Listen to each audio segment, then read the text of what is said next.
Hey, what's going on, everybody? I hope y'all having an amazing day so far. Welcome to On the Turf Podcast. Today, I got a good episode for y'all. Listen, so we just found out that everybody was hype over David Ojaba. I think that's how you say his name.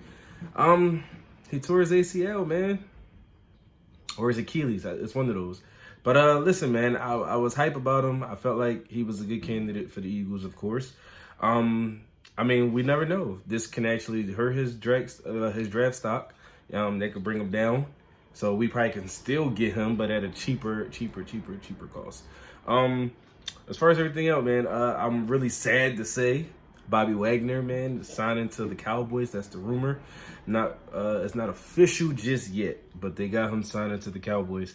I'm kind of upset because that would have been like a good pickup. It probably would have cost a little bit, but even though he's like, 30, 31, if I'm not mistaken, that would have cost a little bit. I'm kind of mad we ain't really getting Miles Jack, but hey, it is what it is. That's where he wanted to go on a cheaper deal. Yeah, overall, man, I'm just excited about the Eagle season. If you guys excited about the Eagle season like I am, man, put up in the comments, let us know what's going on. But yeah, man, today I didn't really have much to talk about because we really don't know what's about to happen in this draft. We don't know what Howie Roseman is about to do. We know that he's been making good moves so far, bringing Hassan Reddick. So shout out to Hassan Reddick for signing with the Eagles. And shout out to him also for bringing back Fletcher Cox. That's a good move, man. That's a good move. So our front four should really be amazing. Who else? I believe he brought back one of our D-backs, Anthony Harris. That's not bad. Boston Scott came back, of course. Yeah, we got a good amount of people that's coming back. But overall, as far as the draft goes, like I said, I'm sticking with drafting defense and probably an offensive player. At least 2 defensive players and 1 offensive player. Like I said, we need a linebacker. I felt like if we would have got either Miles Jack or Bobby Wagner, we probably could have held off on a linebacker. But the fact that we didn't, and it's mandatory we get a linebacker. And the fact that they got Hassan Reddick listed as a linebacker, I felt like he's going to definitely be on a defensive line. So yeah, linebacker is definitely a still key need. Also, like I said, man, the draft just looks good. Jermaine Johnson looks really amazing. What else? The DBs in the draft looked good. The ones we really have our eye on looked amazing. Everybody was so hype on. I don't know why I'm forgetting their names all of a sudden, but it's really good to see that a lot of the guys that we were hype on are really doing good. Sorry, I'm just looking at my notes. But yeah, like I just felt like everybody that we were hype on are really showing out, except one person because he tore his Achilles. I mean, not his Achilles, his ACL. I'm sorry.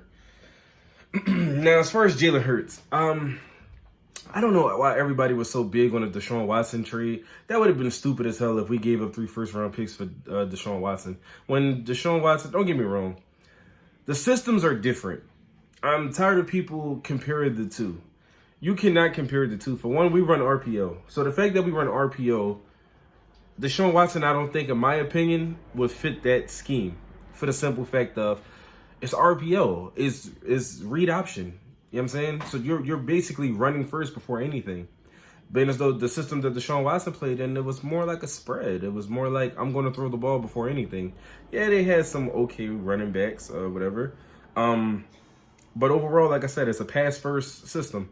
But as ours is more like a run-first system. So it caters to scrambling quarterbacks. But a lot of people didn't like Jalen Hurts because of the way he played. In my opinion, he did really good when you gave him passing opportunities. Yeah, we actually got like one of the records for, if I'm not mistaken, I might be wrong. We got like one of the records for actually throwing a deep ball to Quez Watkins. Y'all seen that. That was really a real good play. Even though the line was kind of like bad, he still came out and did what he had to do. You know what I'm saying? He didn't average, 400 passing yards a game or whatever. He averaged what he could get based off the quick passes that they allowed him to do. But like I said, when you put him in the spread and you spread out the defense or whatever, he was able to do what he needed to do. Dallas Goedert, yeah, he's not no Zach Ertz, but when he does catch the ball, he catch the ball. You know what I'm saying? So it was what it was. But overall, majority of the times he just did what he had to do. You know what I'm saying? With pressure in his face, he threw the ball very well. For him to still have at least 60% completion percentage in the NFL, he still did very, very well. Now, I can say this. They say Nick Sirianni, he really learned a lot from the season. Now, if he learned so much, then he would know to not consistently run RPO every game. Specifically, don't keep running the same damn plays every game. Switch it up. Throw some RPO in there, at least I say about, 5 to 10 times, but put in some good passing plays. Make it so Jalen Hurts can really show off his throwing ability, because he has throwing ability. You know what I'm saying? So now you got a full offseason, a full everything with him. You can literally see what he needs to work on. A lot of people is speculating that he's not a throwing quarterback. He can throw. We seen that. He threw. He threw about 60 yards in the air running. He threw about 60, 70 yards in the air without even planting his feet. Then when he do plant his feet, it's a good throw. Come on now. He's not going to be perfect on every goddamn play. But majority of the times he made it happen. He did what he had to do. Against the Saints, I believe that was one of his most passing yards in the game, if I'm not mistaken. My thing is, give the boy an opportunity. You know what I'm saying? Let him show off his ability. Yeah, we know he can run. Of course, we know he can run. That's without a doubt. We know he can run. We know he can pass. People question it, but they know he can pass. You get what I'm saying? You just gotta give him the chance. You gotta give him the chance. You know what I'm saying? You can't see what you have if you're not willing to give him the opportunity to throw the ball.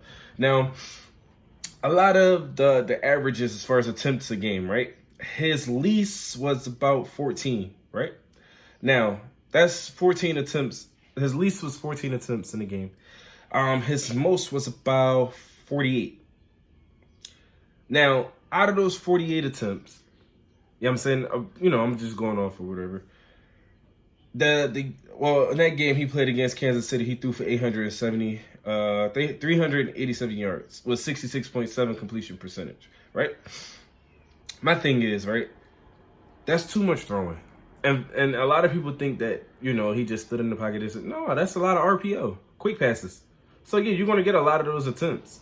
You're going to get a lot of that. Now, I would like to see him drop back like a Mahomes type thing, like a Deshaun Watson type thing, and really go crazy, because I believe he could. I believe he can. If you give him the opportunity to sit in the pocket, read and make the right throws, oh, trust me, he's going to do it. But you got to give him the opportunity to do it. I don't believe he's going to do it in a damn RPO. Like, let's go for the Saints. Even though we won that game, he was 13 for 24, but that's a lot of RPO. You know what I'm saying? That's a lot of RPO. And he threw for 147 yards off of 13 completions. Come on, y'all, break it down. At the end of the day, you give him the opportunity, he will be able to do it. Let me backtrack that. His lowest game was 12 for 26 when he played against the Buccaneers. And he threw for 115 yards. RPOs. Eliminate the RPO. Please. Eliminate it. Take it out of your scheme. Do something different. Because if you do something different, then you're going to have the other teams guessing. Because you're a first-time head coach. You're a first-time head coach. So the fact that you're a first-time head coach, you should have everybody guessing. When Doug Peterson came to the Eagles, he had them guessing. I mean, the record really didn't show that, but he had them guessing.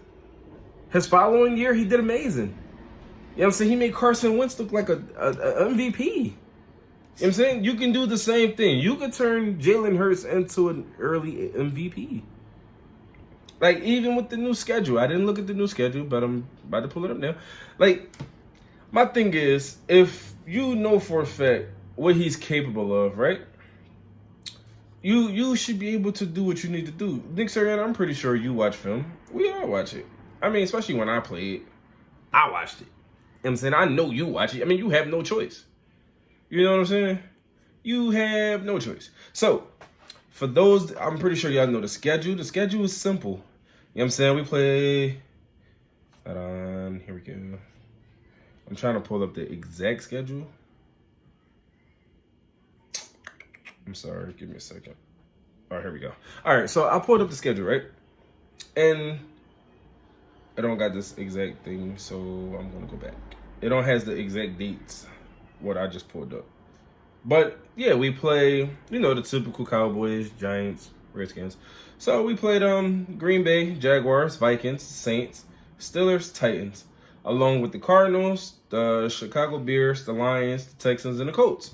Now, in my opinion, right, out of all those teams, we should only lose about, including the division, we should only lose about 4 to 5 games out of the division. That's my opinion. We should only lose about 4 to 5 games. Easy. And I say we lose to the Cardinals. I say Green Bay. I say 1 to the Cowboys because we always lose to the Cowboys at least once. The Lions can give us a good match, so that'll be our 4th man. So the Cardinals, the Green Bay, and the Lions. That's our 3 losses, in my opinion. I feel like we should dominate the Texans. We should dominate the Colts. We should dominate the Bears. We should really dominate the Steelers. We should dominate the Titans can really give us some money. So I say 50-50 out of them. That can be our 5th loss. I just feel like overall, like we should be great. We should be great. If Nick Sirianni called the plays right, we should be amazing. If we draft right, we should be amazing. You know what I'm saying? But I want to thank you guys for tuning in. That's my input. Again, I'm kind of disappointed that Bobby Wagner didn't sign with us. He's going to the Cowboys.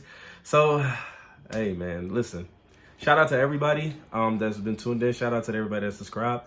Feel free to like, share, and subscribe.